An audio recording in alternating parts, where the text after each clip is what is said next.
Hello students, BA third year विषय समाजशास्त्र और इस विषय के अंतर्गत सेकंड पेपर का वैज्ञानिक पद्धति एवं सामाजिक विज्ञान में तर्क, ये टॉपिक मैं आज स्टार्ट कर रही हूँ। इसमें सबसे पहले विज्ञान का अर्थ और परिभाषा। विज्ञान का अर्थ साधारणतः लोग जो है वो भौतिक शास्त्र, रसायन शास्त्र, जीव विज्ञान, वनस्पति शास्त्र आदि विषयों से इसका अर्थ लगाते हैं। और विज्ञान जो है वो अपने आप में कोई विषय सामग्री नहीं है, बल्कि वैज्ञानिक पद्धति से प्राप्त किया गया व्यवस्थित ज्ञान है। इसकी परिभाषा के रूप में अगर हम कहें तो कार्ल पियर्सन के अनुसार सभी विज्ञानों की एकता उसकी पद्धति में है, ना कि केवल उसकी विषय वस्तु में। इसी तरीके से बीसंज तथा विसंज के अनुसार ये एक पद्धति या उपागम है, ना कि विषय सामग्री जो विज्ञान की कसौटी है।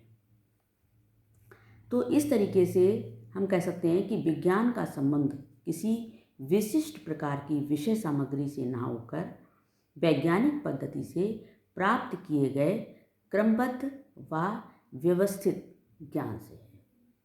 फिर आता है कि विज्ञान की विशेषताएं या तत्व। इसकी कुछ विशेषताएं हैं जो इस प्रकार हैं। जैसे नंबर 1, अवलोकन। सबसे पहले क्या होता है कि विज्ञान जो है तो अवलोकन से प्रारंभ होता है।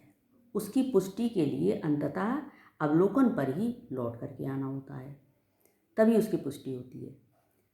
और अनुसंधानकर्ता जो होता है स्वयं घटना स्थल पर पहुंचकर सबसे पहले घटना का अवलोकन करता है और उसका सूक्ष्म निरीक्षण करता है। विज्ञान में अवलोकन का विशेष महत्व है। इसीलिए फिर है सत्यापन तथा वर्गीकरण। इस अवलोकन विधि के द्वारा प्राप्त तथ्यों की सत्यता की परीक्षा की जाती है। इसी को सत्यापन के नाम से पुकारा जाता है। प्राप्त तथ्यों के समान विशेषताओं के आधार पर विभिन्न वर्गों में व्यवस्थित करना ही वर्गीकरण कहलाता है। फिर आता है सामान्यीकरण। सामान्यीकरण क्या है कि सामान्यीकरण का अर्थ जो है प्राप्त तथ्यों के आधार पर किसी सामान्य नियम का या सामान्य प्रवृत्ति को ज्ञात करने से है। इसमें कुछ इकाइयों के अध्ययन के आधार पर प्राप्त निष्कर्षों को संपूर्ण तथ्यों या पूरे समग्र पर लागू किया जाता है। फिर है भविष्यवाणी। सर्वेक्षण या शोध कार्य के द्वारा प्राप्त निष्कर्ष यदि प्रामाणिक हैं अर्थात सत्य हैं, तो भविष्य में भी परिस्थितियों के समान रहने पर वे सत्य ही रहेंगे। इस प्रकार विज्ञान में भविष्यवाणी करने की क्षमता पाई जाती है। फिर नेक्स्ट है वैज्ञानिक प्रवृत्ति। इसमें क्या है कि गिलिन ने कहा है कि वैज्ञानिक प्रवृत्ति को अत्यंत महत्वपूर्ण मानते हुए इसकी 5 इन्होंने विशेषताएं बताई हैं वैज्ञानिक प्रवृत्ति की। पहला है तटस्थता या वैश्विकता। इसमें क्या है कि इसमें अध्ययनकर्ता तटस्थ और निष्पक्ष होकर घटनाओं का अध्ययन करता है और उन्हें ठीक उसी रूप में चित्रित करता है जिस रूप में वो वास्तव में हैं। नेक्स्ट है धैर्य। तथ्यों को एकत्रित करने और उनका अवलोकन करने, उनका विश्लेषण करने में खास तौर से धैर्य को ध्यान में रखना होता है। धैर्य के साथ ये सारे कार्य करने होते हैं। कोई जल्दबाजी नहीं करनी होती, क्योंकि जल्दबाजी में कार्य गलत हो सकता है। फिर है सख्त मेहनत या कठिन परिश्रम। इन सब चीज़ों के लिए क्या है कि मेहनत की ज़रूरत होती है, कठिन परिश्रम करना होता है। सामाजिक घटनाओं को उनके सही रूप में समझने के लिए कठिन परिश्रम करने की बलवती इच्छा का होना अत्यंत आवश्यक है। ये पहले ही हमें समझ लेना है कि इसमें थोड़े परिश्रम की आवश्यकता होगी। फिर है जिज्ञासा की प्रवृत्ति। इससे क्या तात्पर्य है कि अनुसंधानकर्ता को खुले मस्तिष्क से उस समय तक खोज करते रहना या तथ्यों को पता लगाते रहना चाहिए जब तक कि विषय से संबंधित आवश्यक प्रमाण प्राप्त न हो जाए और उनकी परीक्षा ना कर ली जाए। और लास्ट है रचनात्मक विचार शक्ति। इसमें क्या है कि सिद्धांतों की खोज की दृष्टि से रचनात्मक विचार शक्ति का होना परम आवश्यक है। अब आता है कि